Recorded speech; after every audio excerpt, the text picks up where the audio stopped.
అంటే ముఖ్యమంత్రి అయితే కళ్ళు నెత్తికెక్కినాయా అని అడుగుతానా నేను నిన్ను. నాకు భయం లేదు. ఇవాళ పోతే రేపు రెండు నాకు. ఆమెకి ఏమన్నా మతిమరపు ఏమన్నా ఉన్నదేమో, మొన్ననే క్షమాపణలు చెప్తే మళ్ళీ వచ్చి ఇట్లా బహిరంగంగా మాట్లాడి అమ్మ పరువు, పార్టీ పరువు, ప్రభుత్వం పరువు తీస్తున్నానని కనీసం ఏమన్నా తెలుసా లేదా అనుకుంటున్నా. టికెట్ కావాలంటే వేరే యాంగిల్లో కొట్లాడొచ్చు.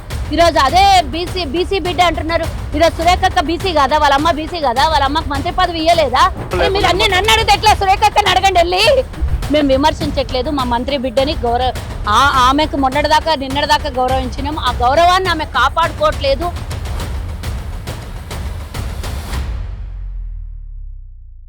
మంత్రి కొండా సురేఖ కుమార్తె కొండా సుస్మిత చేసిన వ్యాఖ్యలు ఈరోజు తెలంగాణలో తీవ్ర దుమారంగా మారాయి. కాంగ్రెస్ పార్టీలో ఏం జరుగుతుంది? ఆ పార్టీ నాయకులే ఈరోజు మంత్రి కూతుర్ని విమర్శించే పరిస్థితి. మనతో పాటు కాల్వ సుజాత గారు ఉన్నారు, మాట్లాడదాం. ఏంటండి ఇప్పుడు పరిస్థితి?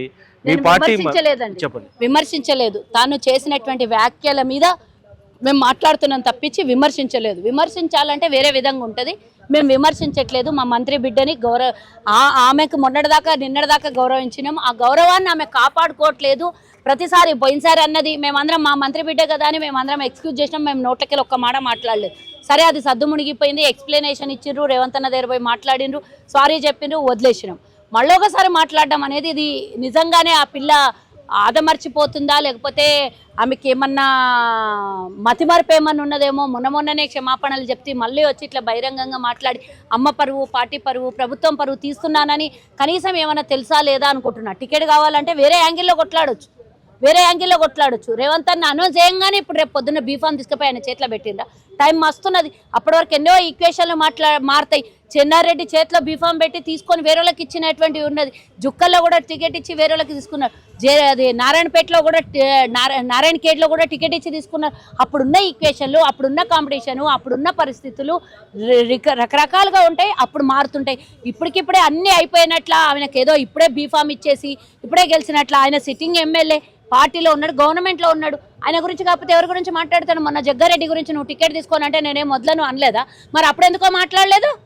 అప్పుడేమో ఏఐసిసి మీద వేసిండు రేవంత్ అన్న, ఇప్పుడెందుకు ఆయన అనౌన్స్ చేసిండు అంటే అప్పుడు కూడా అన్నాడు టికెట్ నువ్వు తీసుకోకుంటే ఏం వదలదు, ఇక్కడ కాకపోతే ఇంకో జాలు నిలబెడుతుంది అన్నారు. తప్ప ఆయనను కూడా పొగిడిండు కదా అక్కడ.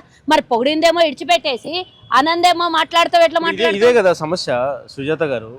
ఓసీలు ఎవరైతే అగ్రవర్ణాలు, అగ్ర కులాలను పొగుడుతున్నారు, బీసీలని తక్కువ. మీరు జగ్గారెడ్డికి మరి జగ్గారెడ్డి ఎవరు? నాకు అర్థం కాలేదు. ఓసీల్ని పొగడడం ఏంది, బీసీల్ని తిట్టడం ఏంది? ఎవరు తిట్టిండ్రు? ఈరోజు బీసీకి న్యాయం చేసినంత కాంగ్రెస్ పార్టీ ఇంకోడన్నా చేసిండా? 10 ఏళ్ళ అధికారంలో ఉన్న వాళ్ళు, వాళ్ళ కుటుంబంలో రావుల కుటుంబాలకు, వాళ్ళ జనరల్ వాళ్ళు ఫార్వర్డ్ క్యాస్ట్ అయినటువంటి ఎవరు వెల్మాలు, వాళ్ళ కుటుంబాల వల్ల ఒక 10 మందికి పదవులు ఇచ్చిండు. ఈరోజు రేవంత్ అన్న ఇంట్లో ఎవరికైనా పదవులు ఇచ్చిండా? ఈరోజు అదే బీసీ బిడ్డ అంటున్నారు. ఈరోజు సురేఖక్క బీసీ కదా, వాళ్ళ అమ్మ బీసీ కదా, వాళ్ళ అమ్మకు మంత్రి పదవి ఇయ్యలేదా? మరి అట్టేట మాట్లాడతారు మీరు? ఏమన్నా పోనీ నేను రేవంత్ అన్న ఇట్లా అన్నాడా? నేను పరకాలలో సురేఖ బిడ్డ కానీ సురేఖ కానీ ఇద్దరు వస్తే నేను వాళ్ళకి టికెట్ ఇయ్యాను, ఈయనకే టికెట్ ఇస్తాను అన్నాడా? సిట్టింగ్ ఎమ్మెల్యే కాబట్టి అక్కడ ఉన్నటువంటి బహిరంగ సభలో కొన్ని ముఖ్యమంత్రిగా ఆయన కొన్ని ఉంటాయి చెప్పుకోవడానికి, చెప్పుకున్నాడు. తప్పేముంది? బీసీ బిడ్డగా అంటే ఆ రోజు మంత్రి పదవి ఇచ్చినప్పుడు బీసీ కాలేదా? ఇప్పుడు మీరు అనేది అక్కడ ఆవిడ రేవంత్ రెడ్డిని తిట్టడం మీకు కోపం వస్తుందా, లేదంటే ఆవిడ మాట్లాడే తప్పు అంటారా? మీరు అనేది మాట్లాడకూడదా? సీఎం కి వ్యతిరేకంగా మాట్లాడలేదు అనలేదు. వాళ్ళ అమ్మ మంత్రిగా ఉండి, పార్టీలో ఉండి, పదవిలో ఉండి నువ్వు నాకు ఏమీ చేయలేదనే మాట తప్పు కదా? ఏమీ చేయలేదనే మాటలాగానే వచ్చింది కదా అర్థం. అది నేనేమంటున్నా, నువ్వు పార్టీని పార్టీకి ఎవరన్నా అంటే మీరు అనాలి. మీరే పార్టీని వ్యతిరేకిస్తే ఎట్లా? మంత్రిమండలిలో ఉన్నటువంటి సురేఖక్క బిడ్డ ఆ విధంగా మాట్లాడితే, మన పార్టీని మనం గౌరవించుకోకపోతే, మన ప్రభుత్వాన్ని మనం గౌరవించుకోకపోతే అవతలోనికి అవకాశం ఇచ్చిన వాళ్ళం కావా మనము? నీకేమని ఉంటే 4 గోడలు లేవా? రేవంత్ ఇంటికి పోయి మాట్లాడాలి, నీకేం స్వేచ్ఛ లేదా? ఏఐసిసికి పోయి మాట్లాడుకోవాలి, అక్కడ కూర్చొని మీటింగ్లు పెట్టుకోవాలి. ఎవరన్నా వద్దన్నారా? అమ్మకు నాన్నకు అందరికి ఏఐసిసి వరకు ఉంటది కదా. ఆ రోజు నా తండ్రికి హామీ ఇచ్చాడు, ఈ రోజు ఏదైతే కొండా మురళికి ఎమ్మెల్సీ ఇస్తానని అది మర్చిపోతున్నారు మీరు. వాళ్ళ నాన్నకు ఎమ్మెల్సీ ఇస్తా అన్నారు, కానీ అంతకు మించి వాళ్ళ అమ్మకు మంత్రి పదవి ఇచ్చిండు. అది మర్చిపోతున్నారు. అది ఎందుకు చెప్పలే ఆ పిల్ల? అది కూడా చెప్పుకోవాలి కదా. కొండా ఫ్యామిలీకి పోటీగా ఇంకో వ్యక్తిని కూడా ఎంకరేజ్ చేస్తున్నారు కదా, కొమ్మనకుండానే కుంపటి పెడుతున్నారు కదా. ఇప్పుడు మరో వ్యక్తికి అవకాశం ఇస్తున్నారు టికెట్ అనే కదా అవకాశం కదా. ఆయన సిట్టింగ్ ఎమ్మెల్యే, ఆయన పార్టీలో ఉన్నాడు, గవర్నమెంట్ లో ఉన్నాడు. మీరు అవకాశం ఇస్తున్నారంటే కొత్త వ్యక్తిని తెచ్చి నిలబెట్టి సురేఖ బిడ్డకి ఇయ్యను అని అంటే అప్పుడు అనాలి ఆ మాట. సిట్టింగ్ ఎమ్మెల్యేకి ఎవరైనా ప్రతి ఒక్కళ్ళు నెక్స్ట్ టైం గెలిపియండి అని అంటారు. ఇప్పుడు మొన్న మా తాండ్రికి వచ్చి 2 మంత్రులు నెక్స్ట్ టైం కూడా మనోహర్ రెడ్డికి నేను కూడా ఉన్నా. మరి నేను ఫస్ట్ ఆశించిన దాన్నే కదా, మనోహర్ రెడ్డి కన్నా ముందు తాండ్రులో నేను కాంగ్రెస్ లీడర్ని. మరి మనోహర్ రెడ్డికి ఇవ్వండి, నెక్స్ట్ టైం మంచి మెజార్టీతో గెలిచేయండి అంటే నేను కూడా మైకులు పట్టుకొని నేను కూడా ఉన్నా ఇక్కడ కాంపిటీషన్లో అని అనలేదే. అప్పుడున్న స్థితిలో అప్పుడున్న దాంట్లలో పార్టీలో ప్రభుత్వంలో ఉన్నటువంటి వ్యక్తులము, ఆయన ఎమ్మెల్యే, సిట్టింగ్ ఎమ్మెల్యే కాబట్టి వాళ్ళనే పొగుడతారు కానీ పక్కన ఉండేవాళ్ళు పొగడారు కదా ఎవరు కూడా.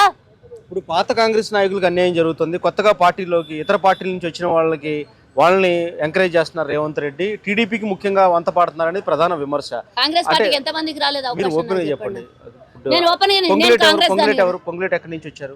ఆయనకి ప్రయారిటీ పెరిగిపోయింది కదా ఇతర మంత్రులతో పోల్చి. ప్రియారిటీ అంటే ఆయన మంత్రిత్వ శాఖ ఆయన చేసుకుంటున్నాడు. ప్రియారిటీ అంటే ఏం చేసిండు? రేవంత్ అన్న సీట్లో తీసుకొచ్చి కూర్చోబెట్టిండా? మీరు అట్లని మాట్లాడలేదు. ఆవిడ నేనేమంటున్నా, ఒక type of mentality, mind matured అవ్వలేదు. విదేశాలకు పోయేసి వచ్చినప్పుడల్లా ఆడ ఏమేమి పురుగు తిరుగుతుందని ఎత్తిలో ఇండియాలో వచ్చి వాగుతుండొచ్చు. నేనేమంటున్నా, ఎవరి మంత్రి శాఖలలో వాళ్ళకి అన్ని ప్రత్యేకతలే ఉంటాయి. సురేఖక్క శాఖ సురేఖక్కకే ఉంటుంది, పొంగులేటి శాఖ పొంగులేటికే ఉంటుంది, అన్ని శాఖలు కలిపి ముఖ్యమంత్రికే ఉంటుంది. ఎవరి ప్రత్యేకత వాళ్ళకు ఉంటుంది. ఇప్పుడు కూతురుకి ఎంత మాట్లాడుతుందంటే తల్లికి తెలియకుండా మాట్లాడద్దా? తల్లి కంట్రోల్ మీరు అన్ని నన్ను అడిగితే ఎట్లా? సురేఖక్కని అడగండి వెళ్ళి. సురేఖక్క బాధపడాల్సినటువంటి రోజులు వస్తున్నాయని నేను అంటున్నా. అది తనే పాపం బాధపడుతుందంట, చెప్తే కూడా విన్నది పిల్ల అని. సురేఖక్క చెప్తుంది కదా, ఇప్పుడైతే నోటీసులు పోయినాయి, సురేఖక్క చెప్పే అవకాశం వస్తుంది కదా, మీకు చెప్పనియండి. అన్ని మమ్మల్ని అడిగితే ఎట్లా? మొత్తానికైతే ఎవరైనా వ్యతిరేకంగా మాట్లాడితే సీఎం కి మీరు అంతా రెడీ అయిపోతారు విమర్శించండి. నిజాలు కూడా మాట్లాడకూడదు, పార్టీలో నిజాలు కూడా మాట్లాడకూడదు. పార్టీ తర్వాత నిజాలు మాట్లాడొద్దని ఎవరన్నారు ఆమెకి? నేను కూడా అంటున్నాను, నిజాలు మాట్లాడమ్మా. అమ్మకి మంత్రి పదవి ఇచ్చాడు, ఆ మాట చెప్పుకో. ఎందుకు చెప్తలేవు ఆ మాట? మరి అది నిజం కాదా? అది అబద్ధమా? మేము మాలాంటి వాళ్ళం మాత్రం పార్టీ లైన్లోనే మాట్లాడతాము. పార్టీలో ఎవరైనా వ్యతిరేకిస్తే, పార్టీకి విమర్శిస్తే ఊరుకోము. సుజాత గారు, ఫైనల్ ఒక మాట చెప్పండి నాకు. ఇలాగా రేవంత్ రెడ్డి 2 వర్గాలు అనేవి లేవా? ఆయనకు అనుకూల వర్గం, వ్యతిరేక వర్గం, పాత కాంగ్రెస్ వాళ్ళ పక్కన పెట్టడం, సీనియర్లు ప్రయారిటీ తగ్గించడం, ఉత్తమంతో విభేదాలు ఇవన్నీ లేవా? ఇవన్నీ అవాస్తవం. ఇవన్నీ ఎవరు చెప్పారు? ఉత్తమ్ అన్నది మొన్న సివిల్ సప్లై మీద కార్డు మీద రేవంత్ అన్నది, ఉత్తమ్ అన్నది ఫోటో ఉంది. నిజంగా వాస్తవంగా చెప్పాలంటే ముఖ్యమంత్రిగా రేవంత్ అన్న ఫోటో ఒకటే పెట్టాలి. వాళ్ళే విమర్శించలేదా? బీజేపీలు, బీఆర్ఎస్ వాళ్ళు శాఖలు ఎవరన్నా రావచ్చు, ఈ కార్డు పర్మనెంట్ కదా అన్నారు. అట్లాంటప్పుడు ఆయన శాఖల మీద ఆయన ఫోటో ఎందుకు పెడుతుండే రేవంత్ అన్న? మీరు అట్లాంటి మాటలు మాట్లాడకండి. నేను కూడా మీడియా. మంత్రి కొండా సురేఖ కుమార్తె సుస్మిత చేసిన వ్యాఖ్యలనేవి పూర్తిగా అర్ధరహితం. అలాంటి పరిస్థితులు ఇక్కడ కాంగ్రెస్ పార్టీలో లేవు. రేవంత్ రెడ్డి ఎవరి మీద వివక్షత చూపించడం లేదు.